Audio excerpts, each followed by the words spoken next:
Hello friends, ಇವತ್ತು ನಮ್ಮ kitchen ಚಾನಲಲ್ಲಿ ಮಸಾಲೆ ಶೇಂಗಾ ಯಾವ ರೀತಿ ಮಾಡ್ಬೋದು ಅಂತ ನೋಡೋಣ ಫ್ರೆಂಡ್ಸ್. ಇಲ್ಲಿ ಒಂದು ಕಬ್ಬಿಣದ ಪಾತ್ರೆಗೆ ನಾನೊಂದು 2 ಕಪ್ಪಷ್ಟು ಶೇಂಗಾವನ್ನು ತಗೊಂಡು ಸಣ್ಣ ಉರಿಯಲ್ಲಿ ಒಂದು 8ರಿಂದ 10 ನಿಮಿಷದನ್ನು ಚೆನ್ನಾಗಿ ಫ್ರೈ ಮಾಡ್ಕೋಬೇಕು friends.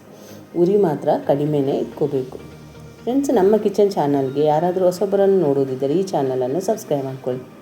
Bell icon all set ಮಾಡಿದರೆ ನಾನು ಮಾಡೋ ವಿಡಿಯೋ ನಿಮಗೆ ನೋಟಿಫಿಕೇಷನಲ್ಲಿ ಬಂದುಬಿಡುತ್ತೆ ಫ್ರೆಂಡ್ಸ್.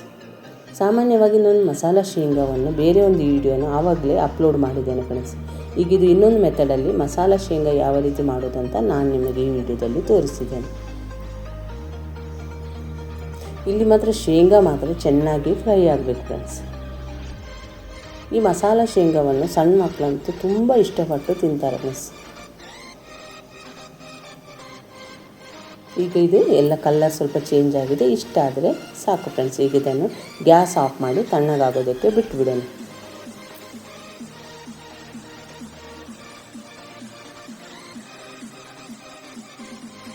ಈಗ ತಣ್ಣಗಾದಮೇಲೆ ಇದನ್ನು ಈ ರೀತಿ ಬೇಕಂದರೆ ಸಿಪ್ಪೆ ತೆಗಿಬೋದು, ಅಥವಾ ಒಂದು ಕಾಟನ್ ಬಟ್ಟೆಯಲ್ಲಿ ಹಾಕಿನೂ ಬೇಕಂದರೆ ನೀವು ಸಿಪ್ಪೆಯನ್ನು ತೆಗಿಬೇಕು. ಆದರೆ ಈ ಶೇಂಗದ್ದು ನೀಟಾಗಿ ಸಿಪ್ಪೆ ಹೋಗ್ಬೇಕು ಫ್ರೆಂಡ್ಸ್. ನೀವು ಮರದ ಸಹಾಯದಿಂದ ಬೇಕಂದರೂ ನೀವು ಇದರ ಸಿಪ್ಪೆಯನ್ನು ತೆಗಿಬೋದು.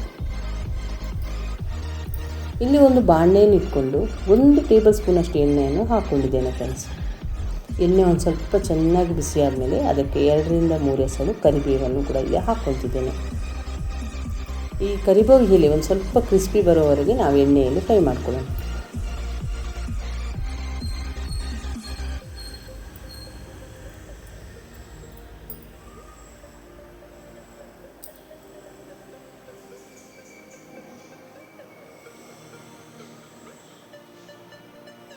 ಈಗ ಇದನ್ನು ಗ್ಯಾಸನ್ನು ಆಫ್ ಮಾಡ್ಕೋಬೇಕು ಫ್ರೆಂಡ್ಸ್. ಯಾಕಂದರೆ ಇಲ್ಲಿ ಸ್ಟೀಲ್ ಪಾತ್ರೆ ಇಟ್ಟಿರೋದರಿಂದ ಈ ಅಚ್ಕಾರದ ಪುಡಿ ಸೇರಿಸಿದ ಕೂಡಲೇ ಸುಟ್ಟು ಹೋಗುತ್ತೆ. ಅದಕ್ಕೋಸ್ಕರ ನಾನು ಗ್ಯಾಸ್ ಆಫ್ ಮಾಡಿ ಎಣ್ಣೆ ಬಿಸಿ ಇರುವಾಗಲೇ ಅದಕ್ಕೆ 1 ಚಮಚದಷ್ಟು ಅಚ್ಕಾರದ ಪುಡಿ, 1 ಚಿಟಿಕೆ ಅರಶಿನ, ಒಂದು ಸ್ವಲ್ಪ ಚಿಟಿಕೆ ಉಪ್ಪು, ಕಡಿಮೆ ಆದರೆ ಆಮೇಲೆ ಸೇರಿಸ್ಕೋಬೋದು ಫ್ರೆಂಡ್ಸ್, ಹಾಕ್ಕೊತಿದ್ದೇನೆ.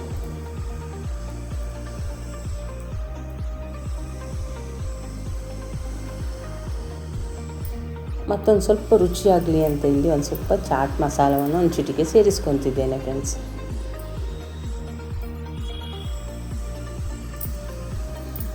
ಈಗ ಇದನ್ನೆಲ್ಲ ಒಂದು ಸಲ ಎಣ್ಣೆಯಲ್ಲಿ ಚೆನ್ನಾಗಿ ಮಿಕ್ಸ್ ಮಾಡ್ಕೊಳ್ಳೋಣ.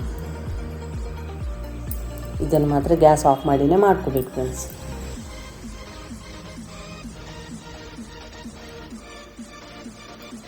ಈಗ ಇದನ್ನು ಒಂದು ಸಲ ಚೆನ್ನಾಗಿ ಮಿಕ್ಸ್ ಮಾಡಿದ್ಮೇಲೆ ಇದಕ್ಕೆ ನಾನು ಆವಾಗಲೇ ಅದರ ಸಿಪ್ಪೆ ತೆಗೆದಿರುವಂಥ ಶೇಂಗಾವನ್ನು ಹಾಕ್ಕೊಂಡು ಈಗ ಸ್ವಲ್ಪ ಗ್ಯಾಸನ್ನು ಚಾಲು ಮಾಡ್ಕೋಬೇಕು ಫ್ರೆಂಡ್ಸ್. ಈಗ ಇದನ್ನೆಲ್ಲ ಒಂದು ಸಲ ಚೆನ್ನಾಗಿ ಸಣ್ಣ ಉರಿಯಲ್ಲಿಟ್ಟು ಫ್ರೈ ಮಾಡ್ಕೋಬೇಕು. ಇಲ್ಲಿ ನಿಮಗೆ ಉಪ್ಪು ಅಥವಾ ಒಂದು ಸ್ವಲ್ಪ ಖಾರ ಏನೇ ಕಡಿಮೆ ಅನಿಸಿದರೂ ನೀವು ಮೇಲೆ ಸ್ವಲ್ಪ ಸೇರಿಸ್ಕೋಬೋದು.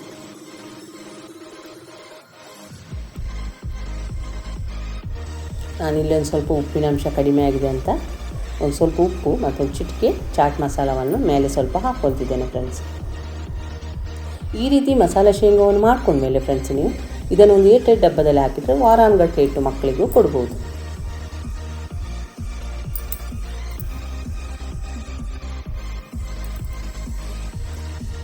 ಒಂದು ಸಲ ನೀವು ಟ್ರೈ ಮಾಡಿ ಯಾವ ರೀತಿ ಬಂತು ಅಂತ ನನಗೆ ಕಮೆಂಟ್ ಸೆಕ್ಷನಲ್ಲಿ ತಿಳಿಸಿ ಫ್ರೆಂಡ್ಸ್.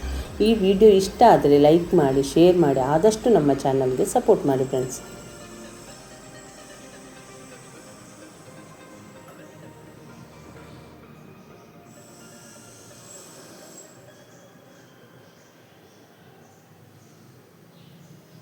ಈ ವಿಡಿಯೋವನ್ನು ನೀವು ನೋಡಿದ್ದಕ್ಕೆ ನಿಮಗೆ ತುಂಬ ಧನ್ಯವಾದಗಳು ಫ್ರೆಂಡ್ಸ್.